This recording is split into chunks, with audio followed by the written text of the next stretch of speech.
أعوذ بالله من الشيطان الرجيم.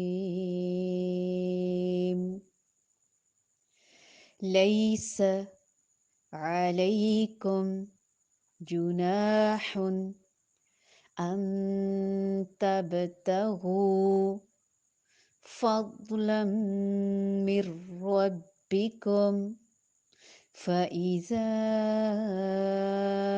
أفضتم من عرفات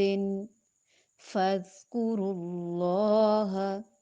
عند المشعر الحرام واذكروه كما هداكم وإن كنتم من قبله لمن الضالين.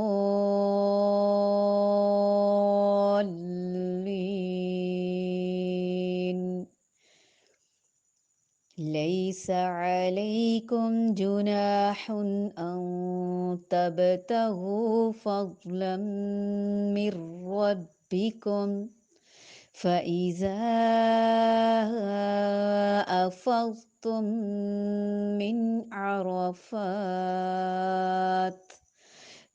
عرفات فاذكروا الله عند المشعر الحرام واذكروه كما هداكم وإن كنتم من قبله لمن الضالين.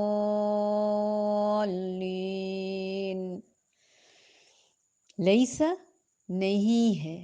علیکم تم پر، جناح کوئی گناہ، ان کے، تبتغو تم تلاش کرو،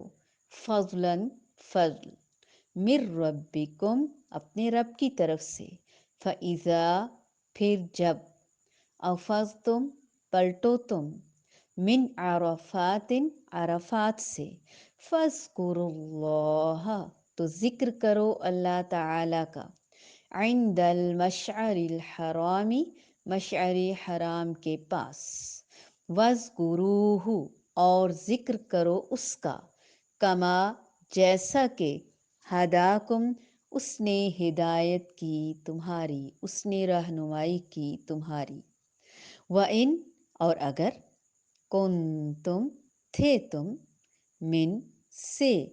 قبل ہی اس سے قبل، اس سے پہلے،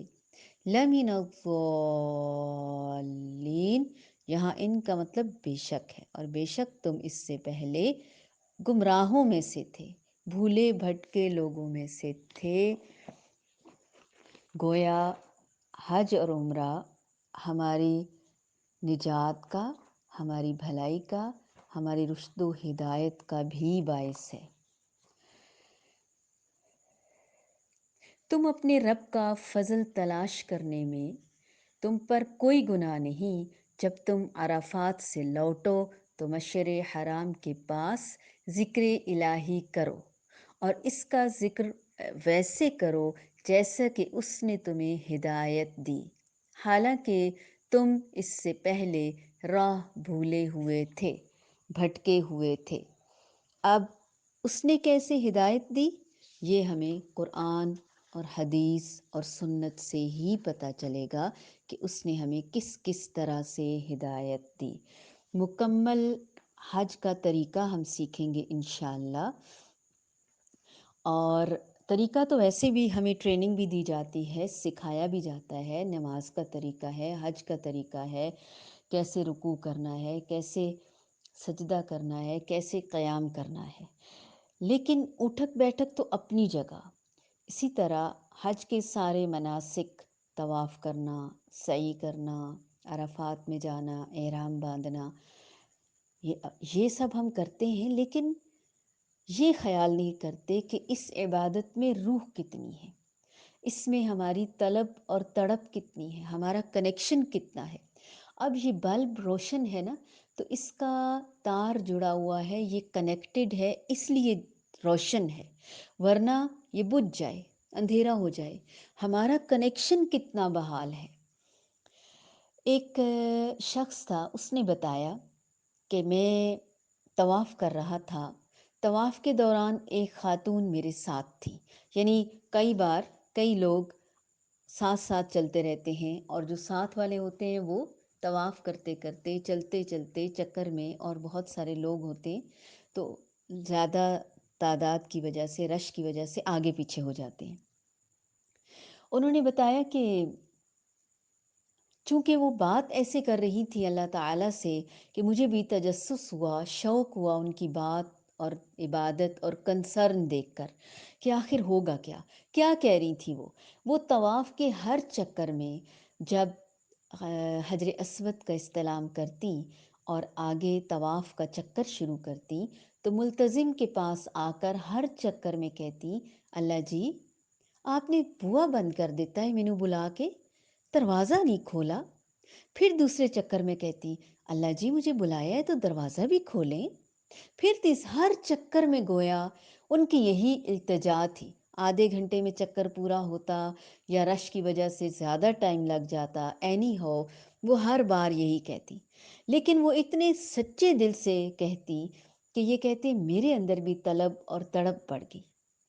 پھر کہتی، اللہ جی آپ نے خود ہی تو مجھے بلایا ہے، میں اپنے اون پہ تو نہیں آ سکتی تھی، نہ میرے پاس وسائل تھے۔ اللہ جی آپ نے بلایا ہے تو اب مجھے اندر بھی تو لے کے جائے نا، دروازہ کیوں پھیر دیتا ہے ادھر؟ اب وہ اتنی معصوم اور سچی ہیں کہ انہیں یہ اندازہ ہی نہیں ہے۔ کہتے ہیں اتنے میں کیا ہوا، دیکھتے ہی دیکھتے اب میں کانشیسلی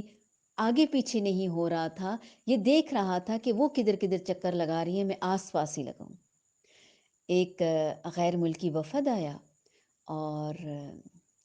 جو تمام مینجمنٹ کے لوگ ہیں انہوں نے وہ لگا دیے جو لگاتے ہیں، یعنی باؤنڈری کرتے ہیں یا جو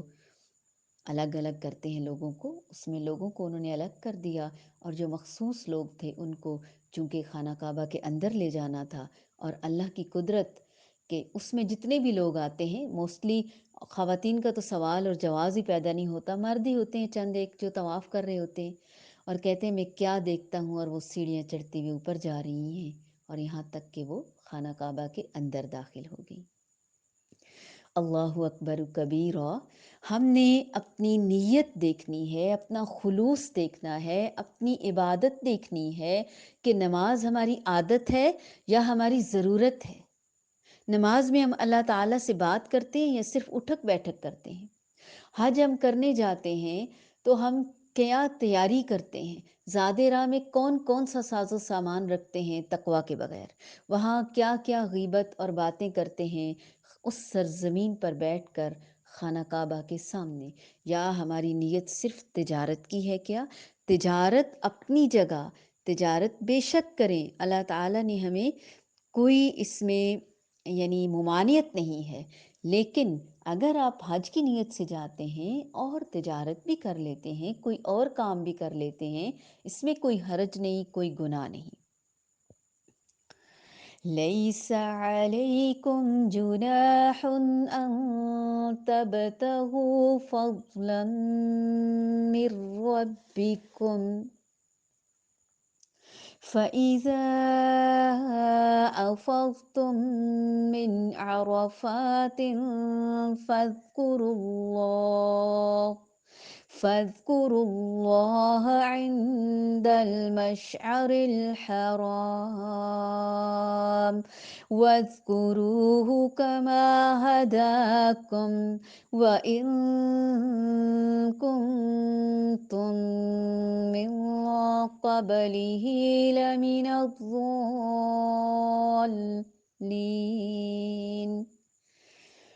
وَإِن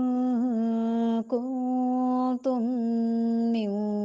قَبْلِهِ لَمِنَ الضَّالِّينَ